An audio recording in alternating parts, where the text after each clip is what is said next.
మత్తయి సువార్త 22వ అధ్యాయము. యేసు ఉపమానాలు ఉపయోగిస్తూ వాళ్లతో మళ్లీ ఈ విధంగా చెప్పాడు. దేవుని రాజ్యాన్ని తన కుమారుని వివాహ సందర్భంగా విందునేర్పాటు చేసిన ఒక రాజుతో పోల్చవచ్చు.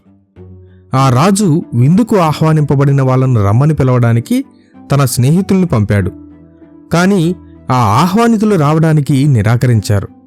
ఆ రాజు మరికొంతమంది సేవకుల్ని పంపుతూ ఆహ్వానింపబడిన వాళ్లతో భోజనం సిద్ధంగా ఉందని చెప్పండి, ఎద్దుల్ని బాగా కొవ్విన పశువుల్ని కోసి అన్నీ సిద్ధంగా ఉంచామని చెప్పి వాళ్లను పెళ్లికి రమ్మనండి అని అన్నాడు. కాని ఆహ్వానితులు లెక్క చేయలేదు. ఒకడు తన పొలానికి, ఇంకొకడు తన వ్యాపారం మీద వెళ్ళిపోయారు. మిగతా వాళ్ళు ఆ సేవకుల్ని పట్టుకుని అవమానించి చంపేశారు. ఆ రాజుకు చాలా కోపం వచ్చింది.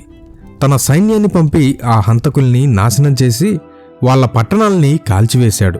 ఆ తరువాత తన సేవకులతో పెళ్లి విందు సిద్ధంగా ఉంది, కాని నేను ఆహ్వానించిన వాళ్ళు విందుకు రావటానికి అర్హులు కారు. వీధుల్లోకి వెళ్ళి మీకు కనిపించిన వాళ్ళందరినీ విందుకు ఆహ్వానించండి అని అన్నాడు.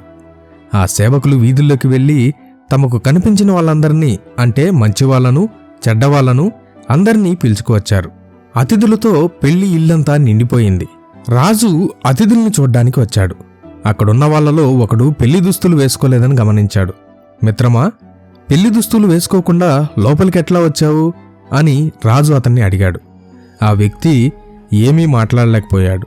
వెంటనే ఆ రాజు తన సేవకులతో అతని కాళ్ళు చేతులు కట్టేసి అవతల చీకట్లో పారేయండి, అక్కడున్న వాళ్ళు ఏడుస్తూ బాధను అనుభవిస్తారు అని అన్నాడు. దేవుడు అనేకుల్ని ఆహ్వానిస్తాడు, కాని కొందరిని మాత్రమే ఎన్నుకుంటాడు అని అంటూ యేసు చెప్పడం ముగించాడు. ఆ తరువాత పరిసయ్యులు వెళ్లి ఆయన్ని ఆయన మాటలతోనే పట్టివేయాలని కుట్రపన్ని తమ శిష్యుల్ని, హేరోదు పక్షమున్న వాళ్లను యేసు దగ్గరకు పంపారు. వాళ్ళు, బోధకుడా, మీరు సత్యవంతులని, దైవ మార్గాన్ని ఉన్నది ఉన్నట్టుగా బోధిస్తారని మాకు తెలుసు. ఇతరుల అంతస్తులను లెక్కచేయరు, కనుక పక్షపాతం చూపరని కూడా మాకు తెలుసు. మరి చక్రవర్తికి పన్నులు కట్టడం ధర్మమా కాదా, మీరేమంటారు అని ఆయన్ని అడిగారు. యేసుకు వాళ్ల ఉద్దేశం తెలిసిపోయింది. వాళ్లతో, వేషధారులారా, నన్నెందుకు పరీక్షిస్తున్నారు? ఏ నాణెంతో పన్నులు కడుతున్నారో దాన్ని నాకు చూపండి అని అన్నాడు. వాళ్ళు ఒక దీనారా తెచ్చి ఆయనకి ఇచ్చారు.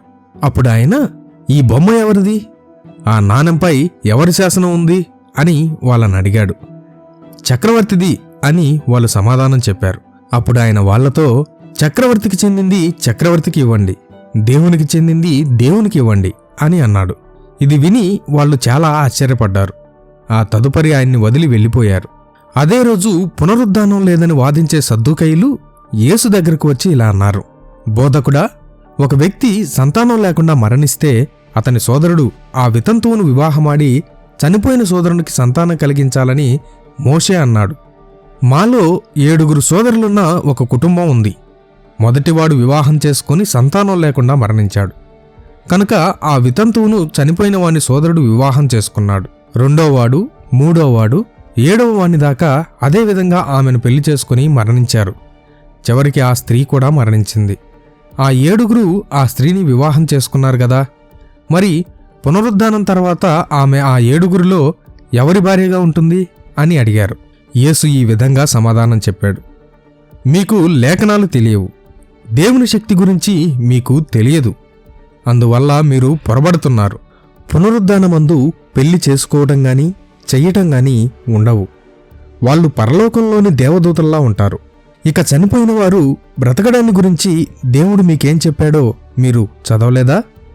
నేను అబ్రహామునకు దేవుణ్ణి, ఇస్సాకు దేవుణ్ణి, యాకోబు దేవుణ్ణి అని అన్నాడు. ఆయన చనిపోయిన వాళ్ళ దేవుడు కాదు, జీవిస్తున్న వాళ్ళ దేవుడు. ప్రజలు ఈ బోధన విని ఆశ్చర్యపోయారు. యేసు సద్దూకయ్యుల నోరు మూయించాడని విని పరిసయ్యులు అక్కడ సమావేశమయ్యారు.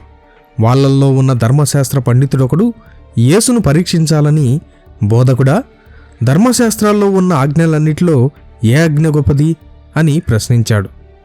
యేసు ఈ విధంగా సమాధానం చెప్పాడు.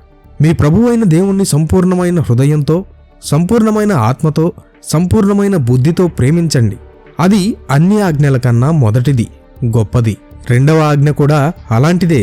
నిన్ను నీవు ప్రేమించినంతగా నీ పొరుగువారిని ప్రేమించు ధర్మశాస్త్రాలలో ఉన్న వాటన్నిటికీ, ప్రవక్తలు రాసిన వాటన్నిటికీ ఈ 2 ఆజ్ఞలే ఆధారం.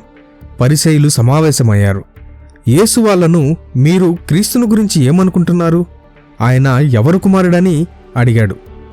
దావీదు కుమారుడు అని వాళ్ళు సమాధానం చెప్పారు. యేసు వాళ్ళతో ఈ విధంగా అన్నాడు, మరి దావీదు దేవుని ఆత్మ ద్వారా మాట్లాడుతూ క్రీస్తును ప్రభు అని ఎందుకు పిలిచాడు?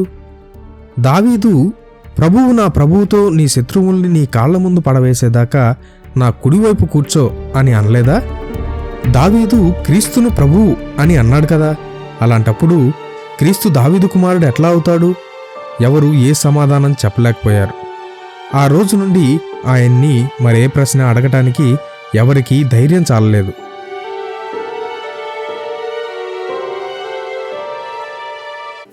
Jesus coming soon, so be prepared.